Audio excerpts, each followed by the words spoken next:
Welcome to the RecoverMate Podcast, where love, sobriety, and life gets real. I'm Rick. And I'm Danielle. We're a husband and wife team sharing our personal journey through sobriety. And together, we are having all the difficult conversations that most people are too afraid to have in their relationship. We're diving deep into the hard stuff, from our own past to recovery, parenting challenges, finances, and everything in between that comes with building a life together. And trust us, nothing is off limits here. We're keeping it raw, honest, and unfiltered because that's what recovery, love, and real life looks like. So whether you're sober, curious about recovery, or just looking for ways to keep love alive while living a sober life, you've come to the right place. We're excited to share our most forbidden conversations with you. So grab a seat, buckle up, and get ready for the kind of discussions that you won't hear anywhere else. Let's go!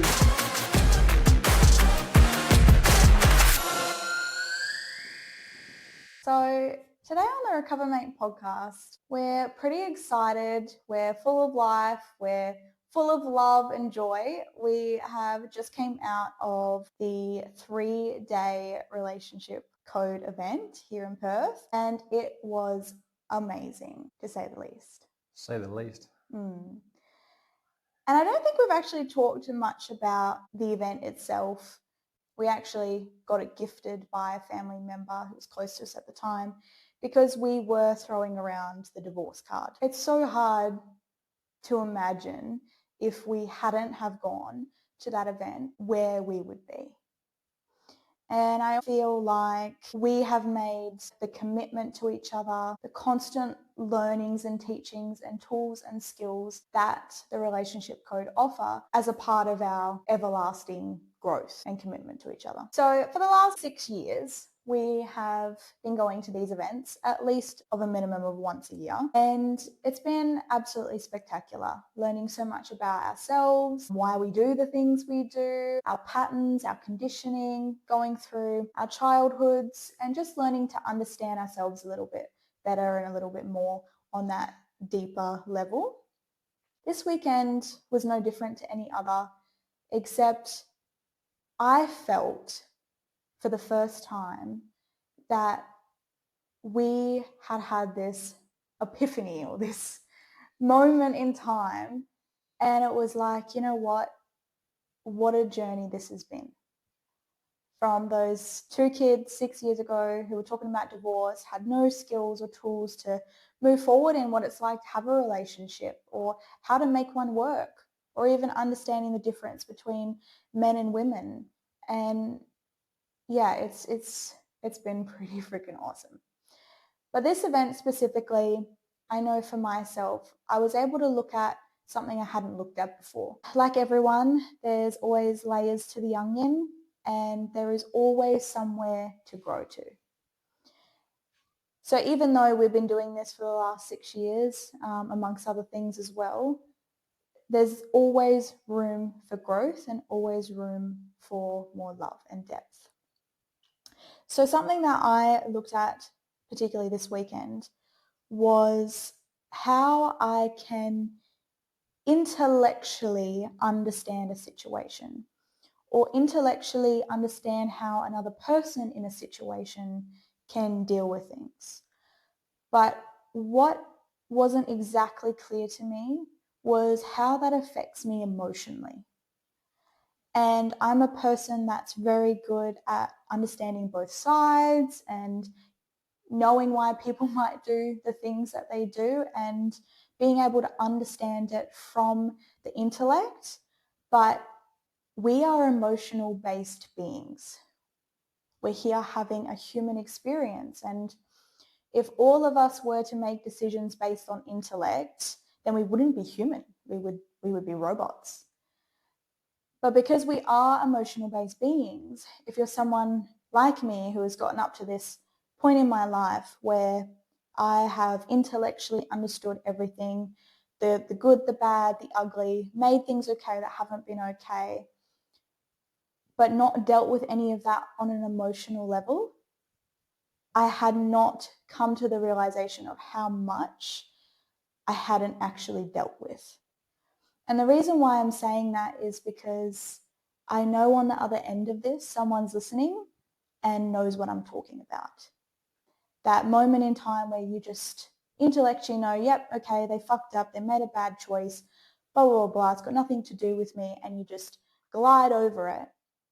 But you can't make sense of why emotionally that's still painful to talk about or not talk about. So that was really massive for me this weekend, and I was able to look at things that I hadn't looked at before. And even though, again, like I know that we're emotional-based beings and I know that we deal with things emotionally, it hadn't hit me that certain things from my past have had a severe impact on me emotionally. And because of those events, it's led me up to this point in time, and it's still playing out in my life and even in our relationship. One of the other interesting things that I'd also learned was learning about our ego. Now, if you are a human being and not a robot, you have an ego. And our egos like to do a little dash on us from time to time. Now, there isn't a single person that doesn't have one. And I've definitely come across that. And I think culturally, ego has a bit of a stigma around it, that you're egotistical if you have a big ego or things like that. So people try to avoid saying, I have an ego. We're just going to put that aside and scrap that, because the truth is we all have one. I can't even begin to explain how awesome it is when you finally start to get to know your ego. For me personally, and I don't know about you, but when I really sat down and started to get to know my ego, and I mean, it's a journey, right? So it's not like you wake up and you're best friends with them the next day. It's usually more subtle, or you don't at first know how to distinguish between your ego and or who you divinely are. So I've been toying with this for, I don't know, maybe a couple of years now, getting to know my ego. And the interesting thing that I've learned is our ego sets out to destroy what we create. And it separates us from love and joy. So when I look at things going on in my life, I can sit back, hop out of what's really going on, and almost look at a bird's eye view and go, okay, what's going on here in my life? And is my ego setting me up here? Am I creating this, or is my ego creating this?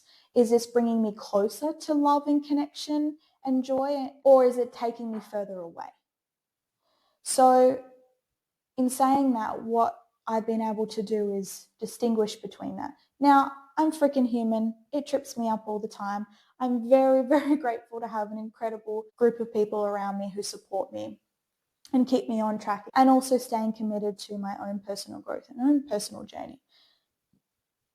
But for other people, it's not something that they're considering doing, or they've not even come to the awareness of, how do I even know which one's my ego, or maybe I have lots, all of that's the common question, and it can be quite overwhelming. So I know for you, you've just started to learn a little bit more about your ego. So give us a little insight, being at the beginning of the journey, getting to know that other side to you. My ego was, well, still is, or can be, a bit of a prick. So I know that when I allow my ego to take over and I listen to it and I see what it wants me to do, it's always a bad thing. It's always going in the wrong direction of what I want it to go. And what I tried to do for a long time that I didn't realize I was doing was remove myself from the emotional side of things, remove myself from this divine, and I'd bring alcohol in to remove myself from that, just so I didn't feel the emotions. But obviously the emotion and the feeling were trying to push me in the right direction. This unbeing known then, but knowing now that I was trying to avoid that because I didn't want to feel the feelings that were coming up. I didn't allow myself to feel them feelings. Now, when I drown them with alcohol, and that allows the ego to then perk up even higher, and that allows the ego to then take over and then go the direction the ego wants me to go in. And very often that direction it was going in was, a bad one. It was never let's do something good for somebody else. It's let's do this in spite of somebody else. Let's do this to cause harm or pain or influence someone in a bad way. I never once sat with it and thought about it and going, is this the right move? Because ego was so strong, especially back then. And especially when I drank or I was highly intoxicated, that I wasn't able to make the distinction between me and the voice in my head and what it was telling me to do. Yeah, so I think that's the biggest thing is, how do you know? Is it a little voice? Is it a feeling? Is it both? Like, I know for me, I have two little voices. One, my ego likes to set me up. So I'm conscious of when that's happening, not all the time, but when I do lots of work and I stay connected to myself, I'm able to catch it. A lot of the other time, it gets through the keeper. But yeah, for me, it's a voice. And I would say, do you think that your ego was convincing you to drink? Like saying, you can't deal with this, you're not good enough, here, drink more, you'll feel better. Is that more the dialogue of what your ego would say? Yeah, most definitely. Like, that'd be a big thing to say, like, you don't have to deal with this, or you're better without it, as in you're better without dealing with it. Alcohol will help you feel better. Also, it's then once you do drink, you start drinking and then it says, go do this. This will be fun. This will be awesome. Let's go do this. And then it'll get to a point towards the end and then it'll start blaming you for what you just did. Right. So how can you drink this much? You're such an idiot. Who do you think you are? And you start looking at other people and going, they think this of you. You start judging yourself and start bringing yourself down towards the end of the night. And by then you're that inebriated that you can't make good decisions. And you either get to go into anger, or you go into resentment, or you go into judgment. And you just go down a rabbit hole. I think that's a really good point because it's a journey getting to know your ego. Like you and I are still on that journey and likely will be for the rest of our lives. But on the other side to that, getting to actually know what your ego is trying to do, because it's some way or another or some form of another, our egos is trying to kill us, whether it's slowly or whether it's quickly. I remember you actually telling me when you first started to explore your ego, and you said to me, you would drive in the car and then you would just hear this little voice say to you, oh, you should just drive into the tree or drive off the bridge. Yeah, it definitely would. Like, there's many times it would say, turn off incoming traffic. There's many times you walk across a bridge and take a jump off it. So just crazy things like that I'd hear quite often. And I don't feel it was something I'd ever do, but it's definitely a voice somewhere in my head telling me to do it, doing these things that I would never think of. And lucky enough, it never took over and got to the point where I ever did something like that. But I mean, I wouldn't be the first person, I don't think, to have those thoughts. And I'm sure someone has acted on them somewhere along the line.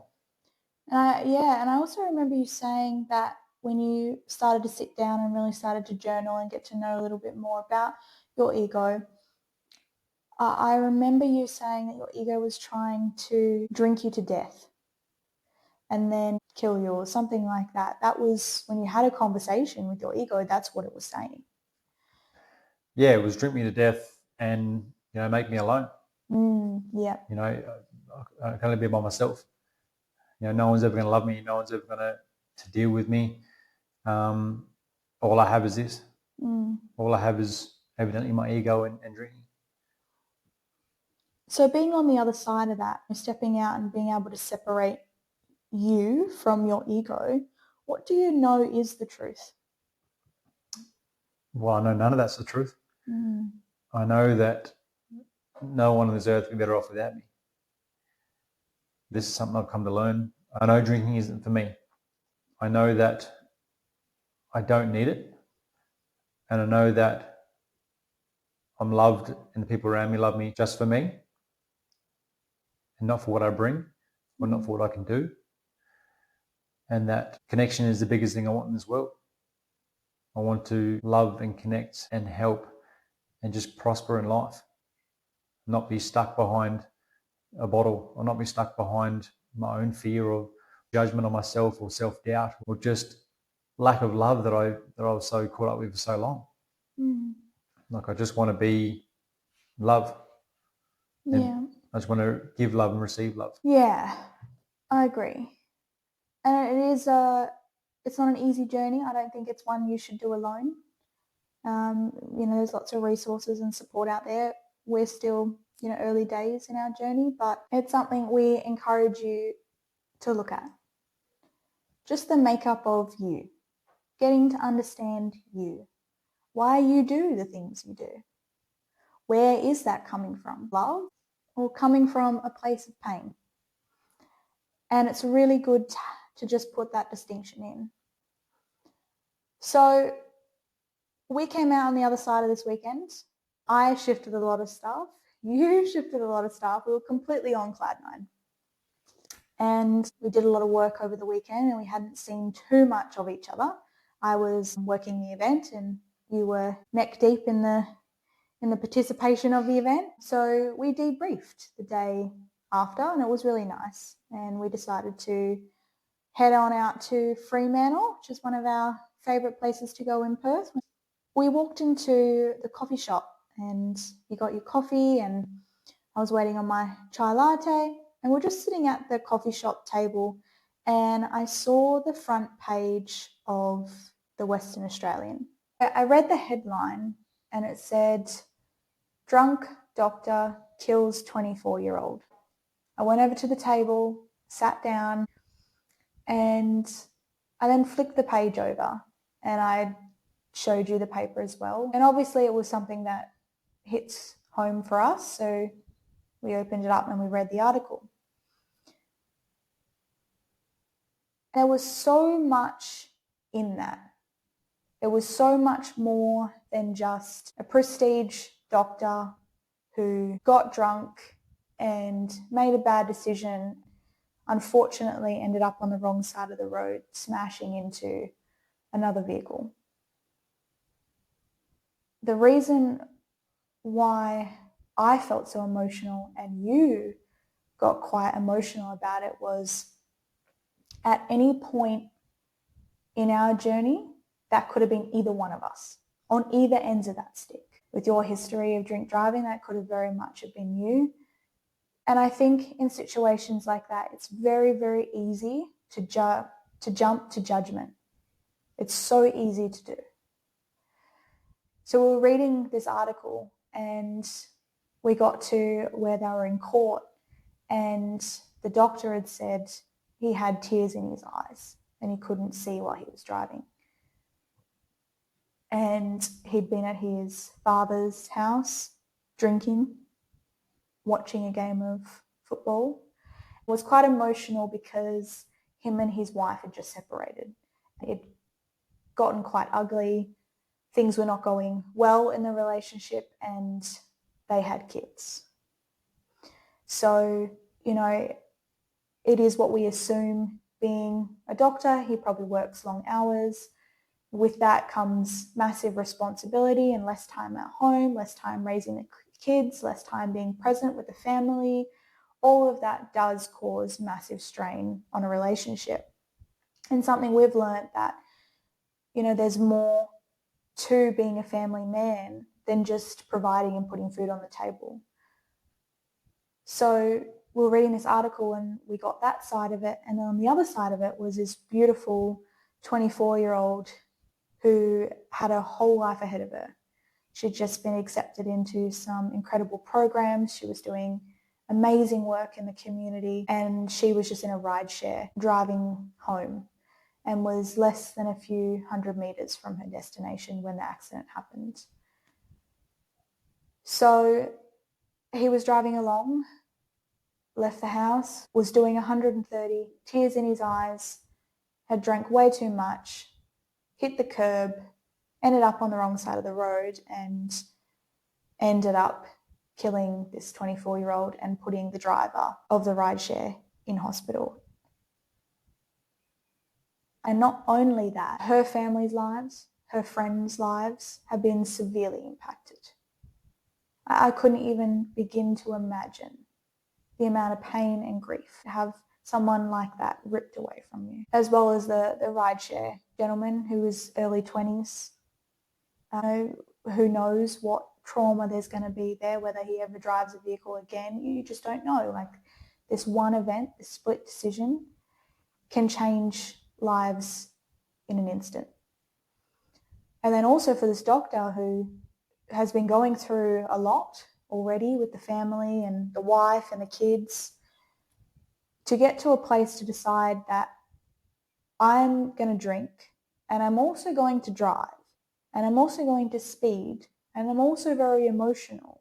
That's a lot of things to get to the point that it ended up in. It's a recipe for disaster. Yeah.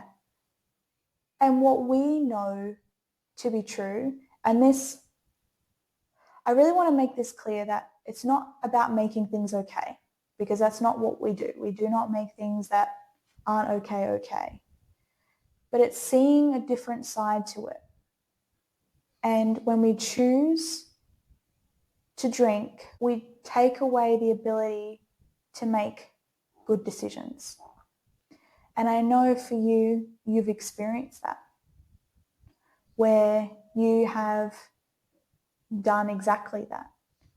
And when we looked at the numbers that he blew on the scene, you've been caught for drink driving and blown numbers over that amount. Just sick to the stomach. Like you said, like, he blew, or the numbers that came through said he blew 0.183. The numbers I blew at that time when I drove with you in the car, well, our daughter as well, that you were pregnant with, I blew 0.193. And we were probably driving about the same distance to go back to where we were staying.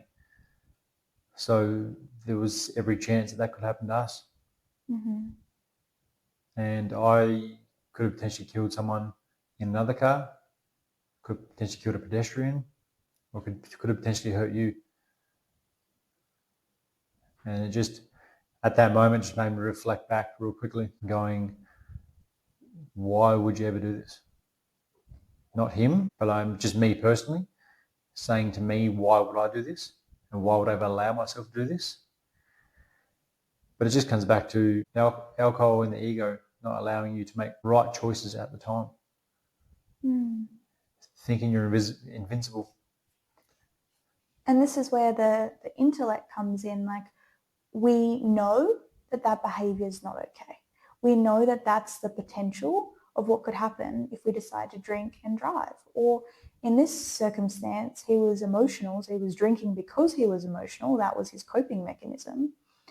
And then decided to drive home, as well as dealing with ego and everything that was going on at that time for him, which, gathering from the reports that we read, it was quite arrogant and aggressive. So on top of that, that's horrific. And in all of that, how can you make a clear decision? Intellectually, we all know you can't. But emotionally, because we're emotional-based beings, when we're in that place, it's hard for us to make those decisions, particularly if we haven't explored it, explored the ego, explored why we're drinking, putting measures in place that if we are deciding to drink, how can we make sure that we're not putting ourselves or others in harm's way?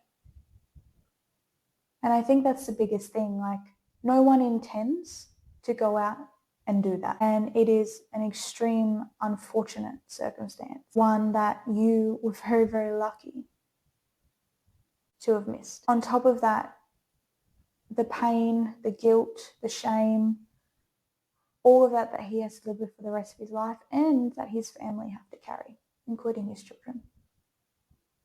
And God only knows what the impact will be for that family, whether they decide to have a relationship with their dad, or God only knows. So the bit that got us was,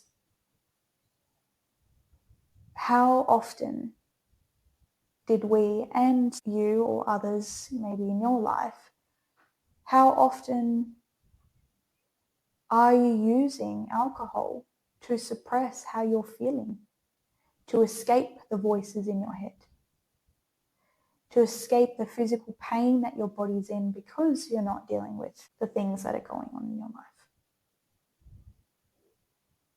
I know for me, that was one of the many reasons I drank.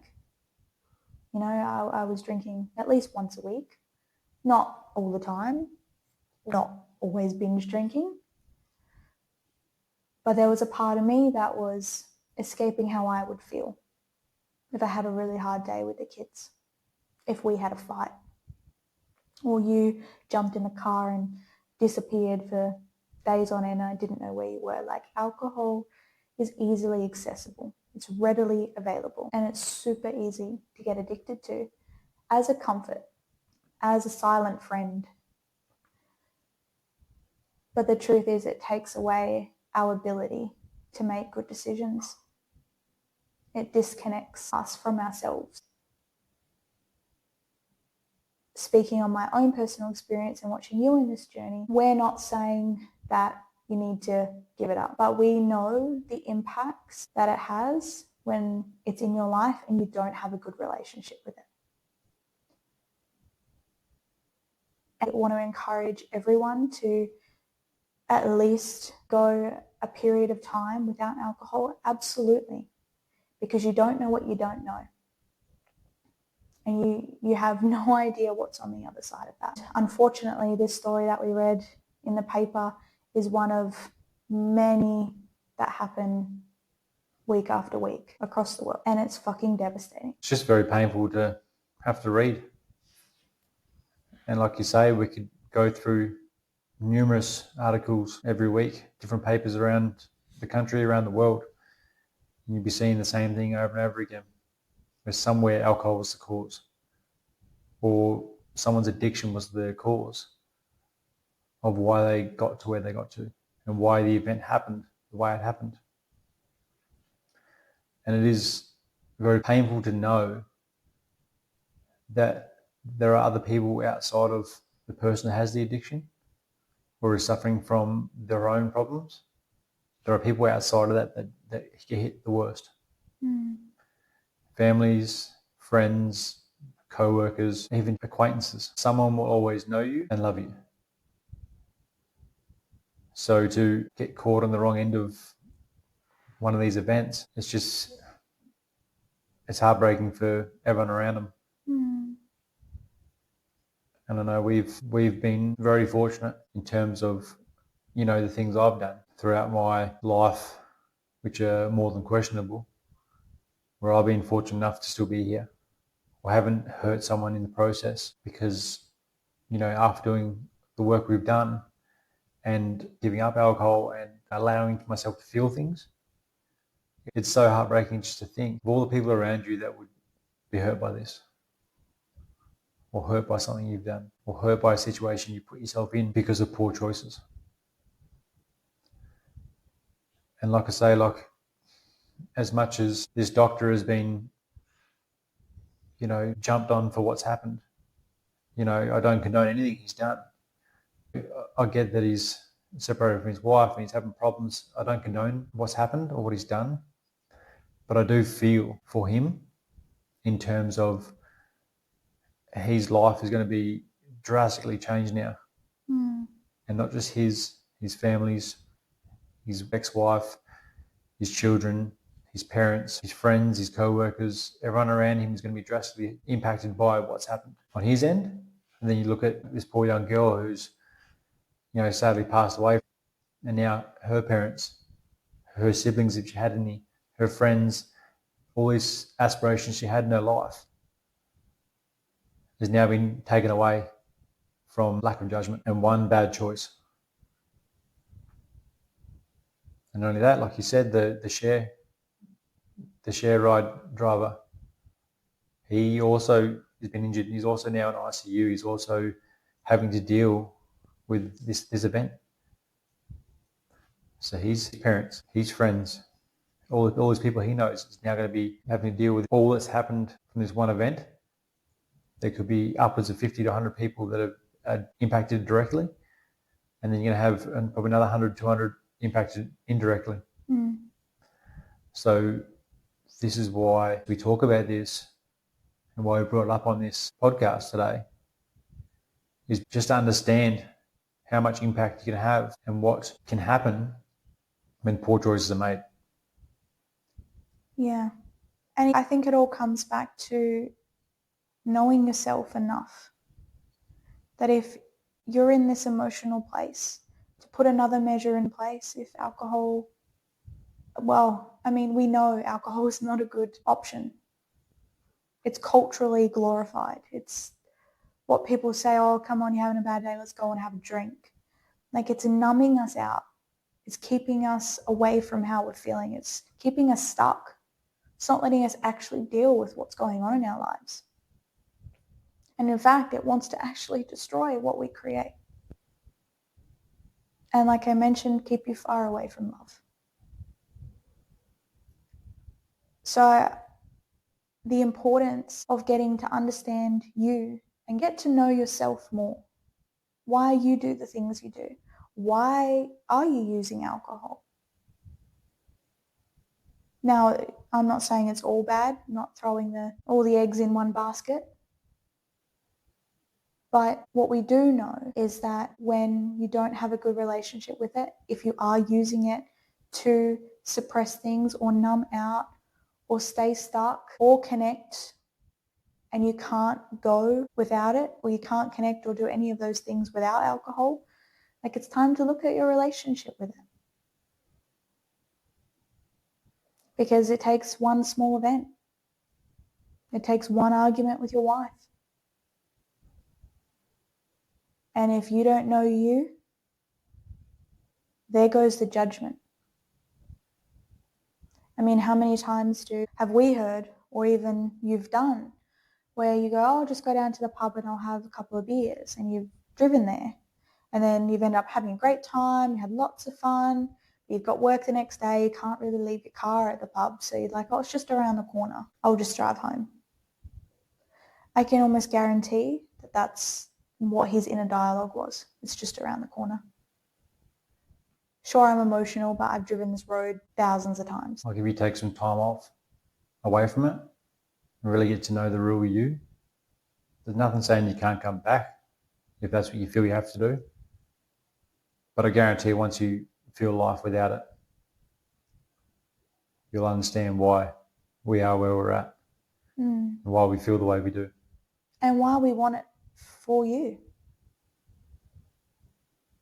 Because it really is awesome. You almost become your own best friend. And while we've got a long way to go, and while we commit to continuing to do the work on ourselves, getting a good community of people around you who support you, who are able to call you out on things and you not take shit personally, but people that just keep you good, it makes a significant difference to your life. We definitely aren't perfect. I'll be the first person to tell you that. Life is awesome. And without all the bumps in the road, without all of the hiccups, you wouldn't be the person you are. So it is a part of our journey. It's a part of the lessons, even the things that we can't understand, even the things that we feel we can't forgive. When we look back on it and just take responsibility for everything and own it, because if we didn't, we wouldn't be who we are. And making a decision, putting a flag in the ground and deciding, you know what? I'm stepping into something new. And that is worth being excited about. You just go, you know what? I'm here. I'm going to have a big life. I want to have a big life. And for me, I wanted to share a big life with you. Good thing is you're stuck with me now. But use every day up to today as a motivation. Use it as, I want to be better than I am now. Or use it as, I'm this person because of this. But just turn everything into a positive. Everything can be turned into a positive. I think that's what people forget. So try to look at the positives in something that's happened. And with that, use it as a learning curve to what's next. Like, I look at this as an example for me. I see myself as going through job hopping throughout my late teens, early adulthood as a bad thing. Obviously, alcohol was involved to lose majority of them, but I was seeing it as a bad thing and, what an idiot. But when I look back at it now, what I see it as, I got a lot more experience in different places. I got to meet different people and I got to work under different bosses and how they supervised and how they managed. So in that, it's allowed me to become a better supervisor where I am now. So it's just seeing the positives in the negatives. And even in some of the hardest things that we don't think at the time can be seen as a positive, the more that you look at yourself and the more you look back to go forward, you will see that to have a life that's great, that's really fucking great, is to look at the things that you don't want to look at. It's on the other side of all of that uncomfortableness, all of the conversations you don't have. It's on the other side of all the ugliness, the fear, the emotion, what you're suppressing. If you really were to just move that aside and allow whatever comes up to come up, it's on the other side of that stuff. And of course that can be scary. But it's only scary for a short period. If you've been living this for 10, 15, 20, 30 years, the same thing you're trying to suppress for so long, what's half an hour? What's a half an hour conversation to work through it all and then bang, nothing to suppress anymore? But you spent 30 years and I would imagine a shitload of money trying to suppress that when it could be just a nice conversation. It's going to hurt for that half an hour, but then you can move on from there and live this beautiful life you deserve to live. Most definitely. Well, that concludes the episode today. It was a bit different, but I think it's an important message. We should always be looking at our part. We should always be looking at our lives, what's led us up to where we are today, and what decisions are we making? Who's making the decisions? And which part of us is creating and which part of us is destroying? Until next time. Thanks, guys. Much love.